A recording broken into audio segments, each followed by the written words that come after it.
Hello everyone, welcome to PCS classes.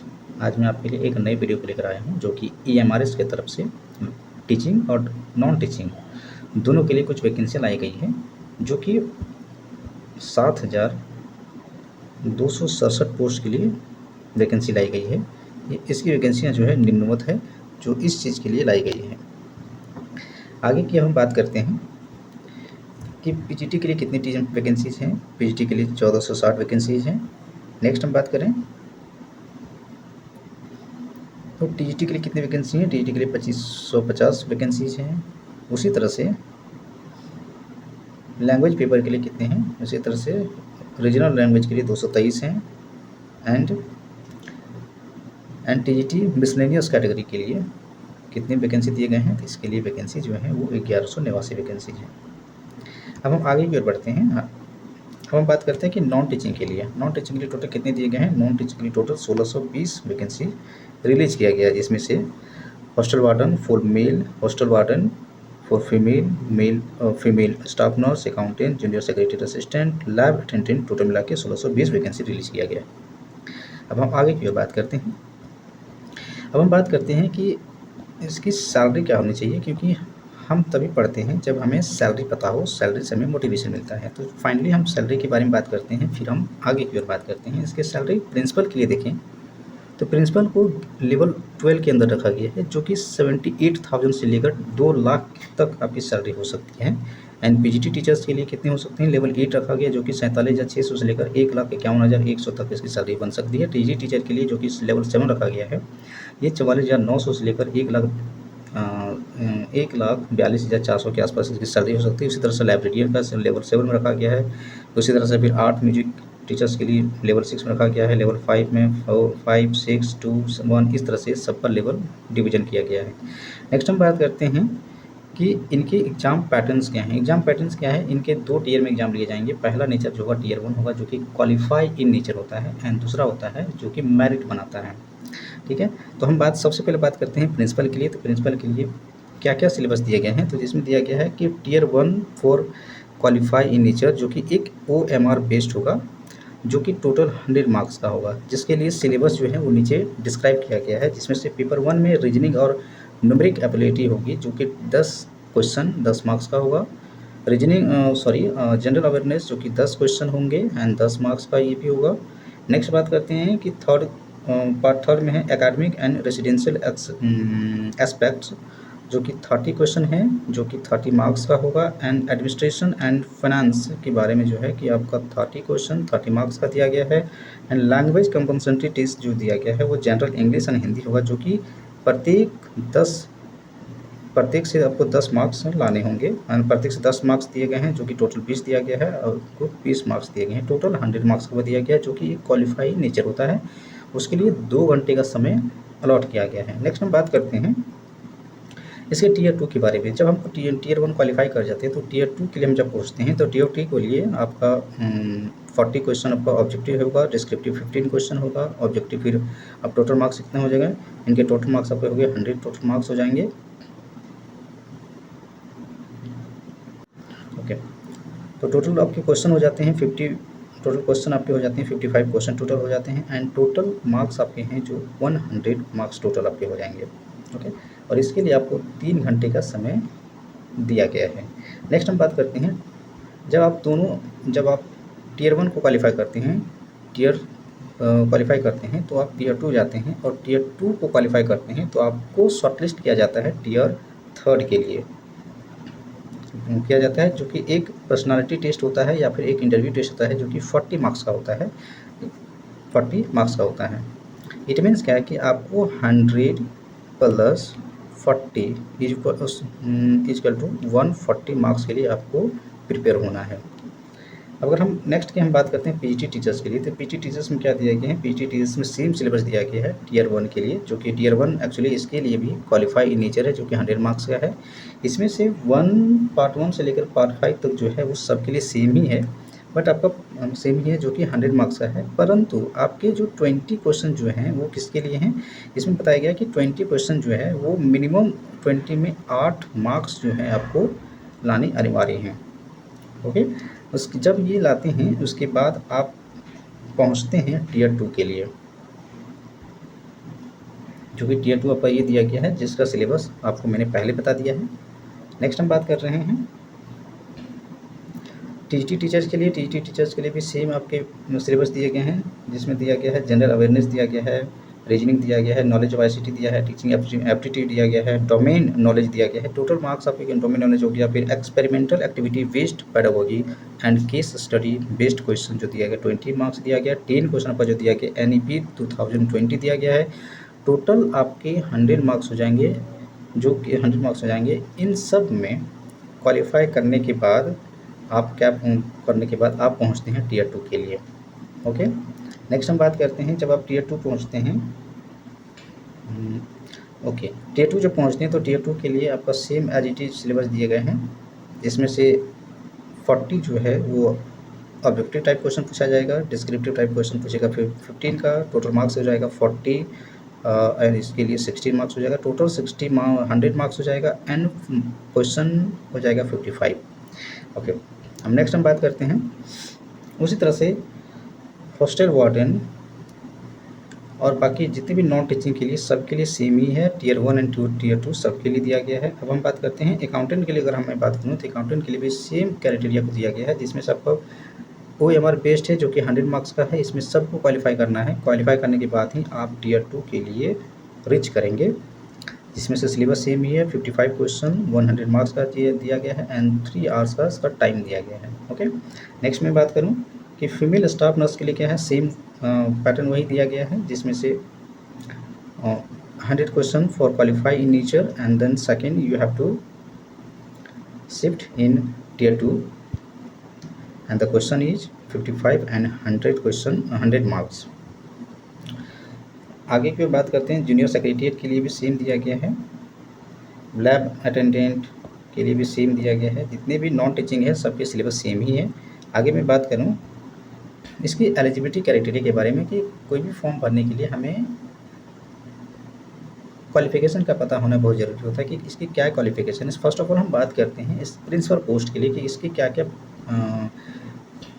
Qualification दिए गए हैं, जिसमें बताया गया है कि इसकी उम्र जो है कम से कम 50 साल ही होना चाहिए, 50 साल से ज़्यादा नहीं होना चाहिए।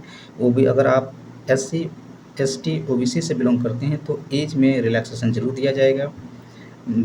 अगर आप EMRS के पहले से कैंडिडेट रह चुके हैं तो आपके लिए 5 साल का और रिलैक्सेशन हो जाएगा, यानी 55 ईयर्स तक आप फॉर्म को भर सकते हैं। इसके लिए अगर हम क्वालिफिकेशन बात करूँ कि क्या क्या होनी चाहिए, तो मास्टर डिग्री होनी चाहिए जो कि 50% मार्क्स के साथ होना चाहिए। साथ ही साथ सेकेंड में sorry bachelor degree in education आपका साथ ही साथ BEd भी होनी चाहिए, जो कि 50% मार्क्स के साथ BEd आपका होना चाहिए। एंड अगर ये दोनों के अलावा अगर कोई और है तो कर सकते हैं कि 3 years of integrated BEd MAd from NCT, जो कि उससे 50% मार्क्स के साथ होना चाहिए। दूसरा है कि 4 year of integrated graduation degree with at least 50% marks from NCT recognise institution including BEd component हो गया। अगर हम एक्सपीरियंस की बात करते हैं तो इसके साथ साथ आपके पास एक्सपीरियंस भी होने चाहिए,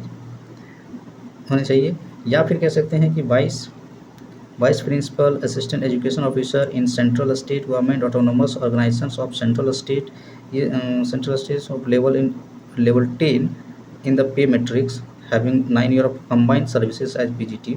आप PGT के रूप में 10 साल तक PGT के रूप में 9 साल तक आप काम कर चुके हों, या फिर PGT लेक्चरर्स के लिए इस तरह से इसके क्वालिफिकेशन को दिया गया है। नेक्स्ट हम बात करते हैं इसके PGT टीचर्स के लिए क्या होनी चाहिए। PGT टीचर के लिए कम से कम आपकी आयु 40 साल होनी चाहिए।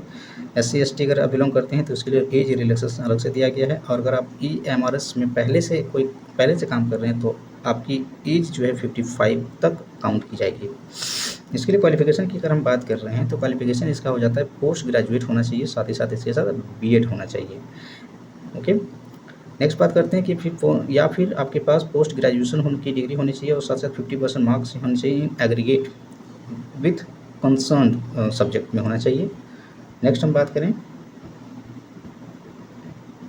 उसी तरह से आपके और दिए गए हैं, जिसमें दिया गया है BEd degree from NCT recognised institution with at least 50% marks होना चाहिए एंड सो ऑन दिया गया और करके और सारे दिए गए हैं, जो कि आप खुद से भी पढ़ सकते हैं। नेक्स्ट हम बात करते हैं तो नॉन टीचिंग के लिए मैं बात करूं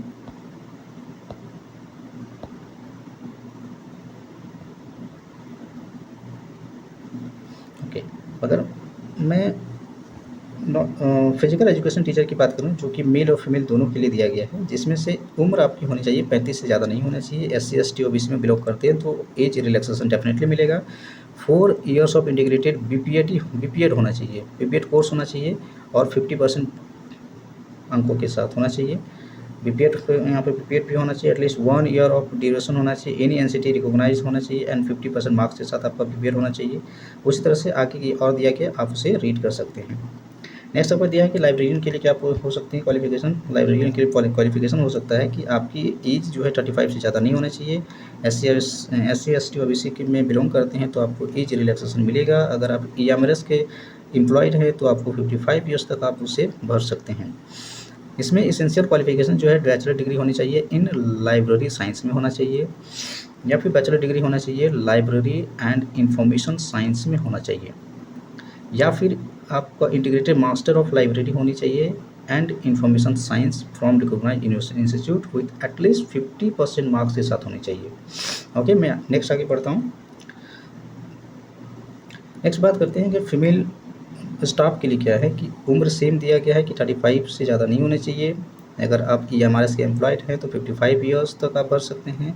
SC ST बिलोंग करते हैं तो एज रिलैक्सेशन डेफिनेटली मिलेगा। अगर क्वालिफिकेशन की मैं बात करूं तो इसमें पहले दिया गया BSc ऑनर होना चाहिए, कि इसमें आपका नर्सिंग में होना चाहिए, या फिर regular course in BSc nursing from any recognised university और इंस्टीट्यूट होना चाहिए। Post basic BSc nursing from recognised university और इंस्टीट्यूशन होनी चाहिए। ये सारे क्वालिफिकेशन अगर आपके पास है तो आप डेफिनेटली एलिजिबल हैं इन सभी पोस्ट को फिल करने के लिए। नेक्स्ट हम बात करते हैं हॉस्टल वार्डन के लिए। तो हॉस्टल वार्डन दिया गया है 35। अगर आप SC ST OBC हैं तो उसके लिए एज रिलैक्सेशन डेफिनेटली मिलता है। EMRS एम्प्लॉयड है तो आपको 55 ईयर्स तक एज रिलैक्सेशन मिलेगा। क्वालिफिकेशन क्या है कि 4 years integrated graduation degree from degree course of regional college of education of NCERT या फिर NCET recognised institution in concern subject होनी चाहिए, या फिर bachelor degree from recognised university होनी चाहिए। नेक्स्ट हम बात करते हैं अकाउंटेंट के बारे में। तो इसकी उम्र जो है 30 से ज़्यादा नहीं होनी चाहिए। OBC SC ST हैं तो एज रिलैक्सेशन मिलेगा। EMRS के एम्प्लॉयड हैं तो 55 ईयर्स। इसेंशियल क्वालिफिकेशन क्या है, बैचलर डिग्री होनी चाहिए, कि इसमें कॉमर्स में होनी चाहिए, और साथ ही साथ अगर इसमें आप आर्ट्स में भी हैं तो भी भर सकते हैं, साइंस से हैं फिर भी भर सकते हैं, एंड कॉमर्स से हैं फिर भी आप भर सकते हैं। नेक्स्ट हम बात करते हैं कि जूनियर सेक्रेटरीट के लिए क्या है। जूनियर सेक्रेटरी का मतलब होता है CHSL। अगर आप SSC का फॉर्म कभी भरे हैं तो आपको पता होगा कि SSC जो होता है वो CHSL जो होता है वो SSC कंडक्ट करवाती है, जो कि जूनियर सेक्रेटरी असिस्टेंट के पोस्ट के रूप में आप काम कर सकते हैं। नेक्स्ट हम बात करते हैं इसकी एज क्या हो सकती है। इसकी एज की बात करें तो 30 ईयर्स इसकी एज है। SC ST OBC के लिए सेम रिलैक्सेशन है 55 ईयर्स फॉर EMRS एम्प्लॉयज। इसके लिए दिया गया है कि अगर आप 12th पास हैं, 12th का सर्टिफिकेट होना चाहिए, साथ ही साथ आपकी टाइपिंग स्पीड जो होनी चाहिए इंग्लिश में ये आपकी होनी चाहिए 30 वर्ड होनी चाहिए, स्पीड 30 वर्ड होनी चाहिए। ओके, एंड 30 आपका हिंदी में आपका 30 होने चाहिए और इंग्लिश में आपका 35 होनी चाहिए। नेक्स्ट बात करूं लैब अटेंडेंट के लिए क्या है। लैब अटेंडेंट के लिए आपके 30 साल आपके साथ होनी चाहिए, सेम आपका है। 10th पास होनी चाहिए, 10th का सर्टिफिकेट होना चाहिए, साथ ही साथ अगर वो नहीं है तो डिप्लोमा इन लेबोरेटरी टेक्निक होनी चाहिए, या फिर 12th का पास होना चाहिए साइंस स्ट्रीम के साथ, तब आप इस फॉर्म को डेफिनेटली भर सकते हैं।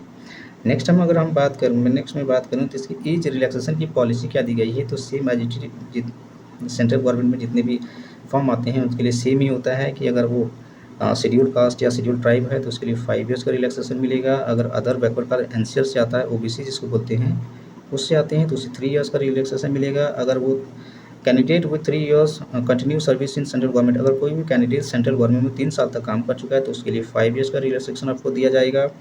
उसी तरह से सारे रिलैक्सेशन को आपको यहाँ पे काउंट किया गया है, वो अपने अकॉर्डिंग आप उसे रीड कर लेंगे। नेक्स्ट मैं बात करूँ तो नेक्स्ट आपके लिए आता है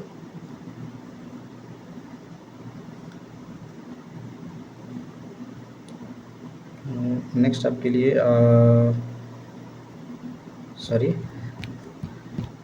नेक्स्ट आपके लिए आता है कि ये फॉर्म फिलिंग का डेट कब से स्टार्ट होने वाली है? तो ये फॉर्म फिलिंग का डेट जो है आपके लिए स्टार्ट हो रही है 19, I think, let me check.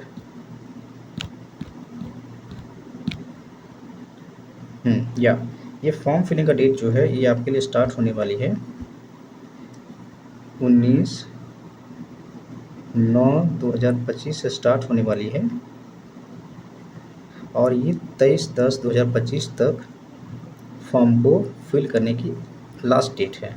इसकी फ़ी क्या रखी गई है? फ़ी के बारे में मैंने पहले भी बताया, फिर मैं एक बार रिकॉल कर देता हूँ। फ़ी इसकी रखी गई है, अगर कोई फीमेल कैंडिडेट है जो कि फीमेल कौन कैंडिडेट है और साथ ही साथ SC ST या फिर PWD कैंडिडेट है तो उसके लिए फ़ी जो रखा गया है टोटल 500 ही रखा गया है, सबके लिए 500 और के लिए 500 रखा गया है। अगर कोई मेल कैंडिडेट है ना, फीमेल के अलावा कोई कैंडिडेट है, मेल कैंडिडेट है, SC ST या फिर PW कैंडिडेट है तो उसके लिए आपका 2500 रखा गया प्रिंसिपल के लिए। PGT एंड TGT के लिए आपका 2500 रखा गया एंड नॉन टीचिंग स्टाफ्स के लिए रखा गया कितना 1500 यानी 1500 रुपये रखे गए हैं। यानी टोटल ये इसके फी स्ट्रक्चर दिए गए हैं, अपने अकॉर्डिंग आप उसे देख सकते हैं। ठीक है,